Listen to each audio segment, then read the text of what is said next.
प्रकाश के पार, अंतरिक्ष, अनंत, असीम, मौन। ना कोई शुरुआत जिसका हम पता लगा सकें, ना कोई किनारा जो हम देख सकें, ना कोई नक्शा जिसका हम अनुसरण कर सकें। ये सभी दिशाओं में फैला है, अंधकार और प्रकाश का एक विशाल विस्तार, रहस्यों और ऊर्जा से भरा हुआ। हमें नहीं पता ये कहाँ से आया, ना ही ये कहाँ जा रहा है, कि कुछ इतना असीम, इतना असंभव रूप से जटिल, शून्य से उत्पन्न हो सकता है। ये किसी जादू से कम नहीं। हमारी सभी दूरबीनों, सिद्धांतों और वैज्ञानिक सफलताओं के बावजूद एक बात कड़वी सच्चाई की तरह सामने आई है। वहां बाहर कुछ ऐसा है जिसे हम समझ नहीं पाए हैं। असल में अनगिनत ऐसी चीजें हैं, अदृश्य, अज्ञात, इंतजार करती हुई। और उन्हीं में से एक चीज वर्ष 2045 में आई।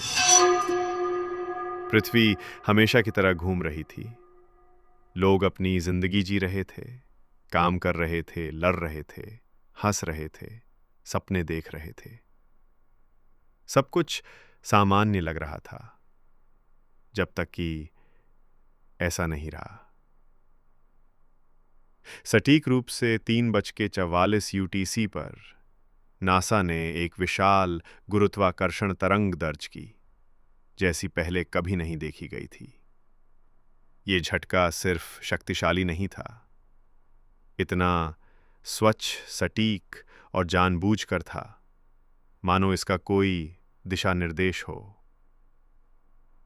सबसे पहले उन्होंने सुपरनोवा ढूंढी, कुछ नहीं।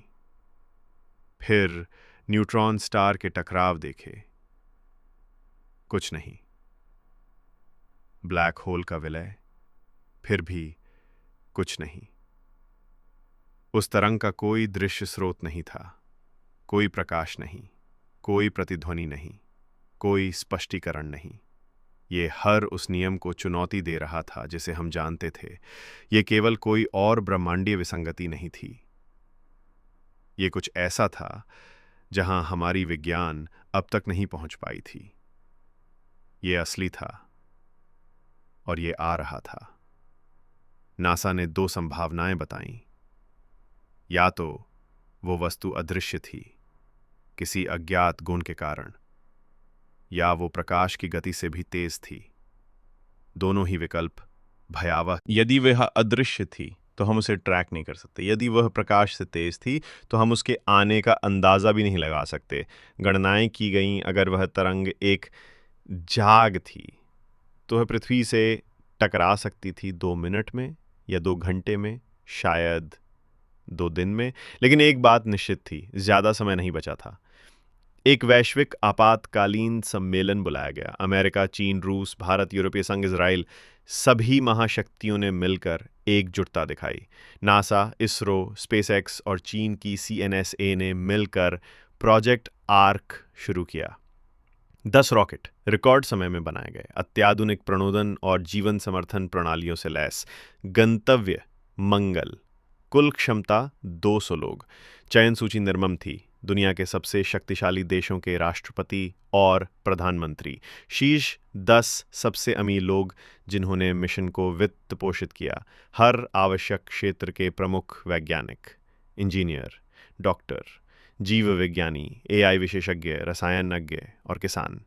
प्रत्येक संकाय के युवा दिमाग स्थिति के लिए नहीं बल्कि उनकी क्षमता के लिए चुने गए। लॉन्च मौन था, दुख से भारी। करोड़ों लोगों ने पृथ्वी से देखा जब उल्टी गिनती शुरू हुई। परिवार बिछुड़ गए, पूरे शहर खाली हो गए। सब कुछ जो उन्होंने बनाया था, सब कुछ जो उन्होंने प्यार किया था, पीछे छोड़ दिया गया। रॉकेट आग की लपटों में आकाश की ओर बढ़ गए, पीछे छोड़ते हुए केवल एक ग्रह नहीं बल्कि उम्मीद, पछतावा और मानवता का अंतिम भार। पृथ्वी के ऊपर यात्रियों ने कड़े कांच की खिड़कियों से पीछे देखा। नीला ग्रह दूर चमक रहा था, परिचित नाजुक घर। और फिर यह हुआ। एक अचानक चमक, एक असंभव प्रकाश। पृथ्वी टूट गई, जैसे किसी चीज ने उससे टकरा दिया हो।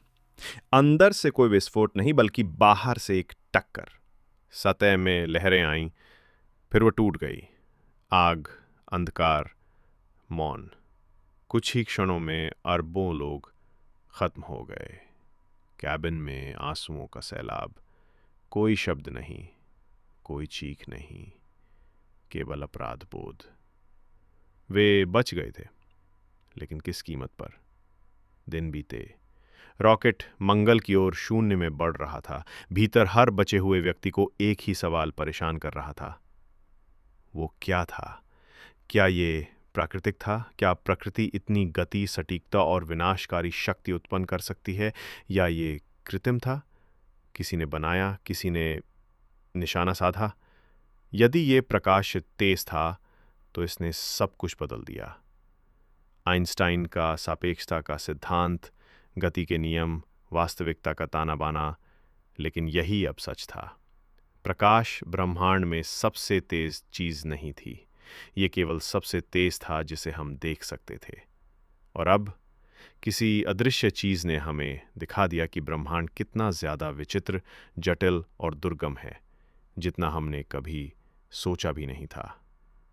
फिर भी इस विनाश के बीच एक नया विचार जन्मा। अगर कुछ और प्रकाश से तेज जा सकता है, तो शायद हम भी जा सकते हैं। वे आगे देख रहे थे, एक नए ग्रह की ओर, एक नए भविष्य की ओर। पुनर्निर्माण का मौका, सीखने का, विकसित होने का, तैयार होने का। और तब उन्होंने एक प्रतिज्ञा ली। उन्होंने खुद से और एक दूसरे से वादा किया कि वे अपना पूरा जीवन उस अज्ञात इकाई को समझने में लगा देंगे जिसने पृथ्वी को नष्ट किया। क्या ये प्राकृतिक था, या किसी ने भेजा था, या किसी ने बनाया था? उन्हें नहीं पता, लेकिन वे पता लगाएंगे। जिज्ञासा के लिए नहीं, विज्ञान के लिए नहीं, बल्कि बदला लेने के लिए, अपने परिवारों के लिए, अपने ग्रह के लिए, उन अरबों जीवनों के लिए जो एक क्षण के मौन में राख हो गए।